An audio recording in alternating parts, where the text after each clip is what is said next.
Welcome back for the second part of our sustainability workshop. As I said before the coffee break, we will start with Eric Pan, the President and CEO of the Investment Company Institute, which is the US Trade Association of Managed Funds. But he will also comment on the SEC consultation and work on sustainability climate disclosure, which I think is important before we then switch over, and my colleague Martina and I have an interview with the ISSB. So with that, I pass over to Eric. Thank you, Nick, for the kind introduction. I'm glad to be part of the Afore Sustainable Finance Workshop and addressing you all virtually. Today, I am speaking to you from Washington, D.C., but I hope to see everyone in person before too long. On behalf of the Investment Company Institute and ICI Global, we are excited to work alongside each of you. I want to talk to you today about two topics. First, what the Securities Exchange Commission in the United States has proposed on climate-related disclosures by public companies. And second, what we, the investor community, mean when we ask for global interoperability of climate disclosure rules. As I look at the agenda of this workshop, I detect a clear theme in the topics, which is that the EU continues to make commendable forward progress toward its sustainable finance goals. But I also want to highlight an equally important and perhaps less obvious theme for today. Thank you, Nick, for the kind introduction. I'm glad to be part of the Afore Sustainable Finance Workshop and addressing you all virtually. Today, I am speaking to you from Washington, D.C., but I hope to see everyone in person before too long. On behalf of the Investment Company Institute and ICI Global, we are excited to work alongside each of you. I want to talk to you today about two topics. First, what the Securities Exchange Commission in the United States has proposed on climate-related disclosures by public companies. And second, what we, the investor community, mean when we ask for global interoperability of climate disclosure rules. As I look at the agenda of this workshop, I detect a clear theme in the topics, which is that the EU continues to make commendable forward progress toward its sustainable finance goals. But I also want to highlight an equally important and perhaps less obvious theme for today. For the EU to succeed in its goals, it also needs to continue improving the level of global collaboration on sustainability-related reporting. Before I tackle this theme of the EU becoming a leader in the charge to achieve global interoperability, let me first explain what is happening here in the United States on addressing the need investors have for consistent climate-related data from companies. In March of this year, the US Securities Exchange Commission, the SEC, took an important step forward by proposing rule changes to require US public companies to provide more comprehensive and standardized climate-related information to their investors. I know from my former experience at the SEC that such rule proposals are complex and multifaceted and need to adhere to the SEC's mandates to promote capital formation, protect investors, and maintain orderly markets. To summarize the SEC's proposal, the new rule would require companies to include a significant amount of climate-related information in their registration statements and annual shareholder reports. The disclosure framework is modeled in part on the Task Force on Climate-Related Financial Disclosures, or TCFD, recommendations. Specifically, it would require companies to conduct oversight and governance on climate-related risks, show how identified climate-related risks have or may have an impact on business or financial statements, assess how climate-related risks may affect strategies, business models, and outlooks, outline the process for identifying, assessing, and managing climate-related risks, and whether any such process is integrated into overall risk management systems, identify the impact of climate-related events and transition activities on the line items of a company's financial statements, disclose Scope 1 direct and Scope 2 indirect greenhouse gas emissions metrics. For larger companies, disclose Scope 3 greenhouse gas emissions in their value chain, such as suppliers and distributors, if material, or if the company has greenhouse gas emissions targets that include Scope 3, and disclose about any publicly set climate-related targets or goals and transition plans. It's a big list of topics. And as you can see, it was not a short, pithy proposal. It required much work to analyze and respond to. The proposal really dug deep. In addition to what I've outlined already, it would even require companies to include climate-related financial statement metrics and related disclosures in a note to their audited financial statements. The financial statement metrics would be subject to audit by an independent registered public accounting firm, so the compliance implications would be very, very serious for US public companies.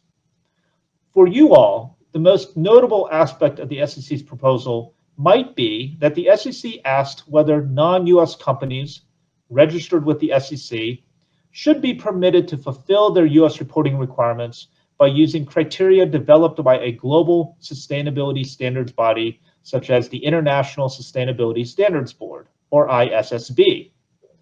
Comments were due on June 17th, and the SEC has received over 3,400 comment letters, including a detailed comment from the Investment Company Institute, where we express support in many areas and quite serious concerns in others. The SEC expects to adopt a final rule by later this year, possibly as early as October, although legal challenges are likely. ICI members represent a very large share of investors in the United States and across the globe. Our members manage almost $39 trillion in assets worldwide, and naturally, our comment letter in response to the SEC will be a key input. So what did we say about the proposal? The ICI urges the SEC to adopt a final rule that requires a company to file certain climate risk-related information which the company determines is material in its annual reports and registration statements. And like the approach taken in other jurisdictions, we believe that to the extent the company determines this information is not material, it would still be appropriate to furnish such information and any additional SEC-mandated information in a new climate report, a so-called furnished climate report. Under the recommended approach, a company would furnish the climate report 120 days after its fiscal year end. If a company subsequently determines that information included in the furnished climate report, which had not been included in the SEC filings, is actually material, it would then incorporate it by reference when making its next SEC filing. Our letter supports key components of the SEC proposal, including that a company be required to disclose Scopes 1 and 2 emissions and offer narrative disclosure consistent with certain aspects of the TCFD framework. We reason that when it comes to how to measure and report Scopes 1 and 2 emissions, our systems are now sufficiently developed to provide investors, including fund managers, with reliable, consistent, and comparable information that can help them make investment decisions in a cost-efficient manner. We also support requiring companies to obtain limited assurance for their Scopes 1 and 2 emissions disclosures to enhance their reliability. In addition, our letter supports the SEC requiring all large companies that have publicly announced a target or goal to reduce their Scope 3 emissions to describe the amount and intensity of those Scope 3 emissions. If they have said they're going to do something, they should show investors what they have done or left undone. Our letter really underscores to the SEC the importance of adhering to the materiality standard that underlies the federal securities laws in designing any final rules. That long-held standard should not be changed. With respect to the notable question about the ISSB, our letter encourages the SEC to actively engage the ISSB to ensure the SEC framework is comparable to any final ISSB standards. We urge the SEC to prioritize work with the ISSB and other jurisdictions towards developing a set of common global baseline standards. This will help mitigate cross-border fragmentation and provide investors with useful and generally consistent disclosure. We encourage the SEC to do its part, in concert with market participants and regulators around the globe, to permit non-US issuers who are registered with the SEC to fulfill their climate-related disclosure obligations by complying with the ISSB standards. Now, I have now described the SEC rule proposal, and I've described the ICI's recommendations. So let me turn to this issue of interoperability. ESG issues are global issues, and they operate in global markets. Climate change is a global problem, and it will require global solutions. We all acknowledge the important role that investors will play in financing the transition to net zero. The question is, are we doing enough to make sure they have the tools they need to enable those investors who want to support sustainable finance? When we say international collaboration, we don't mean the Olympics. There won't be a gold medal for the EU or any other winner of the race to net zero, especially if they're sprinting on a different track than all the other runners. We have to think of sustainability reporting as a team sport. One global solution can be found in the development of a common international language for sustainability reporting standards. This is a vital building block for anyone seriously attempting to tackle these issues. The goal is transparency, and that's a goal worth pursuing on behalf of investors, whether you're from France, in Germany, the United States, or beyond. Those hardworking investors are looking for comparable material information they can use to make well-informed investment decisions. There's a new buzzword going around when we talk about reporting standards, and that's the buzzword interoperability, and it's being used a lot these days. I want to attempt to define three terms so we can all begin to mean the same things when we talk about cross-border or global standards. The first term is harmonization, the second is convergence, and the third is interoperability. Harmonization is where regulators across jurisdictions agree to adopt rules that are pretty much the same. They would work together to develop the rule set, and then they'll adopt them. This model exists in the EU through directives that are developed at the EU level and then transposed into national law. Convergence is where regulators all choose to adopt or converge around a set of standards developed by a third-party standard setter, like in the case of the IFRS accounting standards used by nearly every country around the world, except here in the United States. For sustainability, the ISSB is developing those standards, and many countries are working to adopt them. The EU and US, however, are not directly adopting ISSB standards, which is why we are pushing for the last term, interoperability. Interoperability is where regulators develop different sets of rules, but overall, the standards align enough to work with each other.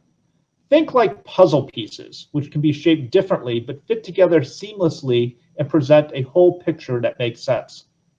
Even though the US and EU are not directly adopting ISSB, we strongly urge both jurisdictions to recognize ISSB as a global baseline and to allow foreign companies to rely on ISSB for their disclosures. If the EU and US do this, they'll be making a crucial step to achieve interoperability, which we believe is necessary to maximize cross-border financing of sustainable investments. Most of ICI's membership is made up of fund companies operating in multiple jurisdictions. It doesn't make sense to these global investors to have to grapple with different standards of reporting when they're talking about the same risks faced by the same companies, just because these companies operate or raise capital in more than one market.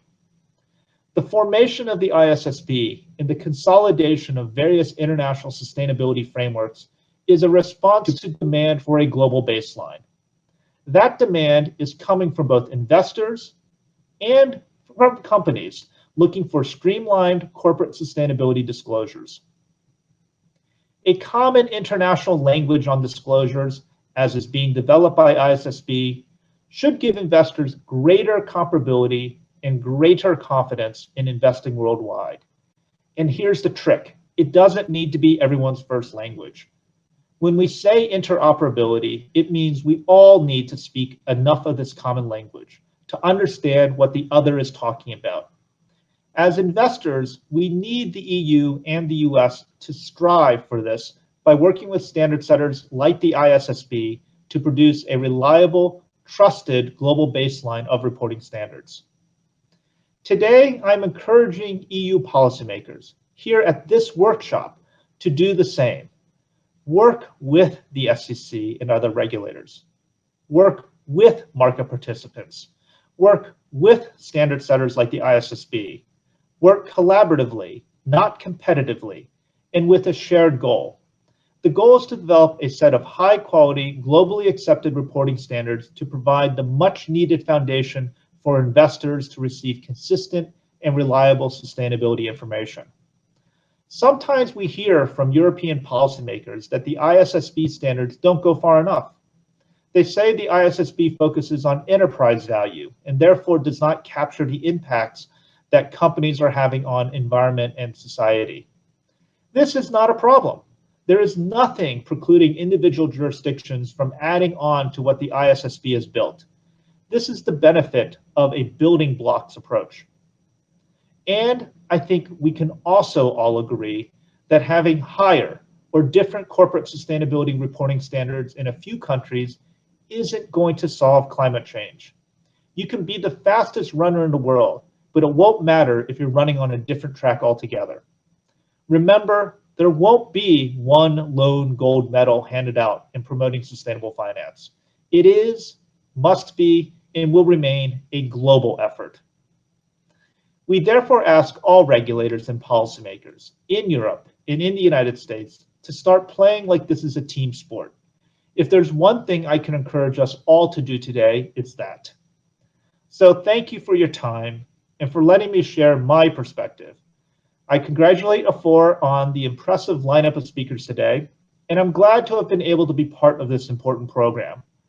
I look forward to continuing these conversations in Brussels, in London, in New York, or in Washington, D.C. You'll find that here at the Investment Company Institute, our door is always open, and we have a deeply interested voice on these incredibly important issues. With that, I'll hand back over to Nick Reinhardt and his colleagues. Thank you again. Thank you very much indeed, Eric. I think for keen audiences, they will have noticed that this was sadly a pre-record, not sadly, but it was a pre-recording because Eric is actually, hopefully at this stage, landed in London, and but time zone differences didn't allow him to speak directly to us.